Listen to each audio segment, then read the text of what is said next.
Let's go ahead and understand what exactly is Docker. So Docker is a tool for running application in an isolated environment. So it's very similar to a virtual machine, but it's much faster and doesn't require a lot of memory and an entire operating system to operate. The cool thing about Docker is that your app runs in the exact same environment. If it works on my machine, it will definitely work on your machine. If it works on the staging environment, it will also work in the production environment. So this is one of the benefits of Docker.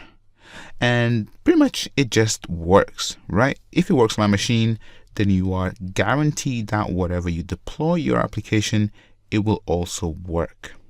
And Docker nowadays is the standard for software deployment. Pretty much everyone is adopting Docker in their workflow for software deployment because it makes it easier for packaging applications. You don't have to deal with different OS, different distributions, and pretty much whatever you package will work in production. So pretty much almost every company is adopting Docker, and you should be aware of how to use this tool as well. So what exactly is the difference between containers and virtual machines?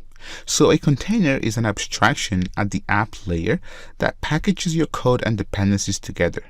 Multiple containers can run on the same machine and share the OS kernel with other containers, and each running as an isolated process in user space. So this is very important because a container doesn't require a full operating system, and it simply shares the underlying operating system but running in isolation of other containers. In contrast with virtual machines, is an abstraction of physical hardware turning one server into many servers. The hypervisor allows multiple VMs to run on a single machine. Each includes a full copy of an operating system. This is very important, a full copy of an operating system. Also, the application, necessary binaries and libraries taking up tens of gigabytes. And also they are very slow to boot. So just let me show you exactly a visual diagram. So this is a containerized application. So you can see that you have multiple apps. Underneath you have Docker and nothing else. So Docker manages all of the containers that you spin up. And underneath Docker you have the host operating system, and then you have the actual infrastructure. In contrast with a virtual machine, you can see that you have the infrastructure. On top of that, you have the hypervisor, and this allows one server to be turned into multiple servers.